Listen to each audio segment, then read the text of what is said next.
साथ हमने उस मुकाम की ज़ियारत की जहाँ पे आका करीम सल्लल्लाहु अलैहि वसल्लम ने पीर सैयद मीर अली शाह साहब को आके अपनी ज़ियारत से मुस्तफ़ीज़ फरमाया।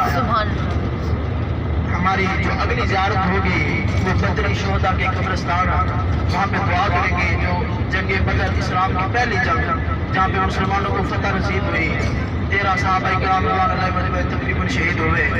आपके मज़ार मुबारक वहाँ पे है, वहाँ पे 5 मिनट के लिए टाइम दिया जाएगा, उतर के दुआ करेंगे, उसके बाद गाड़ी में बैठेंगे। फिर अगली ज़ियारत हमारी होगी जंग बदर का मैदान, जहाँ पे जंग का मार्का पेश आया। आज भी वो मैदान कुछ हिस्सा उन्होंने छोड़ा हुआ है, उसी तरह पड़ा है और वो कुआं है, लेकिन आज उन्होंने वो बंद कर दिया हुआ है। पहले खुला हुआ था जहाँ पे 70 कुफार की लाशों को गिराया गया, 70 बड़े काफिरों की लाशों को ना मार के उस कुएं में डाला गया। और मेरे नबी ने फरमाया, अबू जहल मैंने तुझे कहा था कलमा पढ़ ले, मैं मोहम्मद तुझे दुनिया में भी माफ कर दूंगा, आखिरत में भी माफ कर दूंगा, तू जन्नत में जाएगा। लेकिन हजरत उमर फारूक पास खड़े अर्ज करते, या रसूल अल्लाह ये तो मर गए हैं, ये तो सुनते ही नहीं है। मेरे नबी ने फरमाया, उमर ये जो मर गए हैं ना, ये हम जिंदा से बेहतर सुन लेते हैं। तो मुसलमानों उन कफार को उस कुएं के अंदर उनकी लाशें गिराई गई। 313 मुसलमान थे, तकरीबन 2000, एक रिवायत में आता है 3000 के करीब काफिरों का लश्कर था।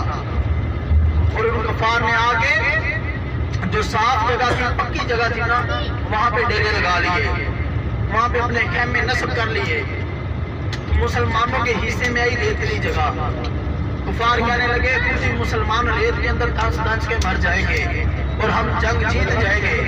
लेकिन जब करीम आका अलैहिस्सलाम आप लोगों साहबा को ले गए उस मैदान में पहुंचे, तो आपके हिस्से में रेतली जगह आई ना, आका करीम ने सर सजदे में रख दिया।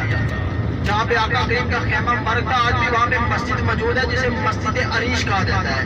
अरीश अरबी जुबान का लफ्ज़ होता है, अरबी जुबान में अरीश कहते हैं बुलंदी वाली जगह को। तो मेरे आका का यहाँ पे सबसे बुलंद खेमा था।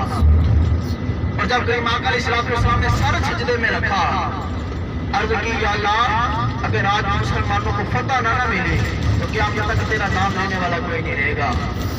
आसमानों से बारिश आई तो आप लोगों को पता है जब बारिश हो जो रेत होती है वहाँ पे पाँव जम जाते हैं।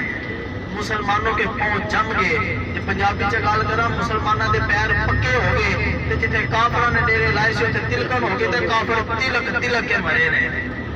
तो फिर वो पहाड़ वेखांगे जिथे जबले मलाइका, जिथे फरिश्तियां दा नज़ूल होया।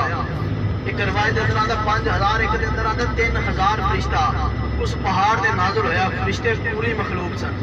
तुसी देखोगे चारों तरफ तो पक्के पहाड़ नजर आएंगे, वो एक गोल्डन कलर का रेतला पहाड़ नजर आएगा। जितना मर्जी तूफान आ जाए, आंधी आ जाए, वो पहाड़ रेत उठती ही उठती है, उठी बैठ जाती है। आज भी पहाड़ों से तरह है, क्यों कि फरिश्ते नूरी मखलूक सन। जो पहाड़ा के उत्ते उतरे ने नज़ूल होया है, पहाड़ को उन्हां दी नूर दियां तजल्लियां बर्दाश्त नहीं होया, पहाड़ रेजा रेजा हो गया। सुभान अल्लाह। वो पहाड़ दी ज़ियारत करांगे, उत्ते भी इंशाअल्लाह चढ़ा